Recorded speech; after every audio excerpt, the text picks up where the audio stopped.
فلا تموتن الا وانتم مسلمون. لیکن انسان کا جو فیوچر ہے وہ اس کے حال کی پیداوار ہوتا ہے. جو ہم آج کر رہے ہیں نا وہ کل بھی پھر انسان کا اسی پہ بلڈ ہوتا ہے.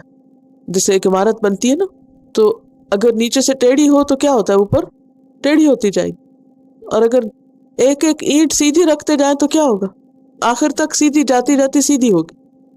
تو اپنی زندگی کا ہر دن ایک اینٹ کی طرح سمجھے, یعنی بلڈ ہو رہا ہے. اور پھر آج جو کریں گے وہ بلڈ اپ ہوگا کل کے کیے پہ, جو آپ نے کل کیا. جیسے آج سپارہ ختم ہو رہا ہے, یہ کیسے بلڈ اپ ہوا ہے؟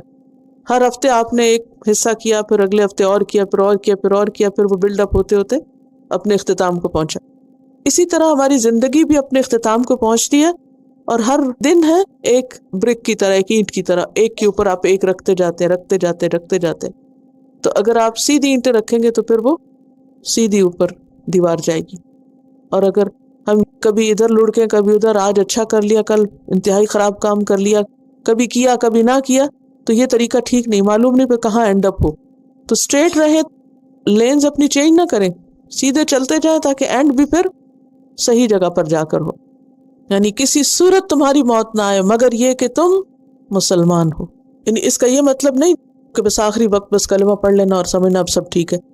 کیونکہ بہت سے لوگ یہ بھی کرتے ہیں کہ کچھ کرتے نہیں ہیں, روز جو بھی دل میں آئے کرتے رہتے ہیں, اور یہ سوچتے ہیں کیا پتا ہم کو آخری وقت کلمہ نصیب ہو جائے. تو اللہ کرے کہ سبھی کو نصیب ہو جائے. لیکن عموماً کیا ہوتا ہے کہ انسان کی جو سوچیں ہوتی ہیں وہی موت کے وقت اس پہ پھر حاوی ہوتی ہیں. ہر وقت ہم سوچتے رہتے ہیں, مرتے وقت بھی وہی سوچ رہے ہوں. اسی لیے آپ نے دیکھا ہوگا کہ صرف امام احمد بن حنبل نے, آپ نے وہ کتاب پڑھی ہوگی جس میں ایک مشہور آتھر ہے, اس نے بہت سے مرنے والوں کی آخری وقت کی باتیں لکھی. اور وہ آخری وقت کی باتیں کیا ہیں؟ ہر کوئی وہی باتیں کر رہا تھا جس کا اس کو شوق تھا. کوئی میچ کی بات کر رہا ہے, کوئی گانا گا رہا ہے, کوئی ڈرنک مانگ رہا ہے, کوئی کچھ کر رہا ہے, کوئی کچھ. یعنی ہر وقت جو دل میں بسا ہوا, اور دن رات جس چیز کے پیچھے بھاگے, موت کے وقت بھی وہی. اچھا, موت کے وقت ایسے ہی ہے جیسے نیند ہوتی ہے نا, نیند اور موت مشابہت ہے.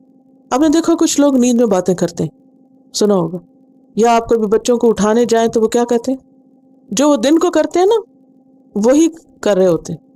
اچھا میں ایک گول کر لوں, اچھا میں ایک گیم ختم کر لوں, وہی بول رہے ہوتے ہیں. تو اسی طرح جن چیزوں میں ہماری روز دوڑ لگی ہوئی ہے نا, تو مرتے وقت بھی اسی چیز کی فکر میں مریں گے.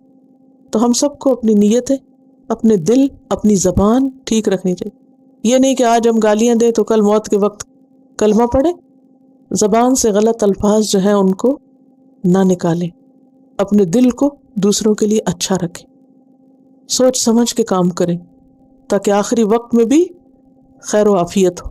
وَوَصَّى بِهَا إِبْرَاهِيمُ بَنِيهِ وَيَعْقُوبُ يَا بَنِيَّ إِنَّ اللَّهَ اصْطَفَى لَكُمُ الدِّينَ فَلَا تَمُوتُنَّ إِلَّا وَأَنْتُمْ مُسْلِمُونَ.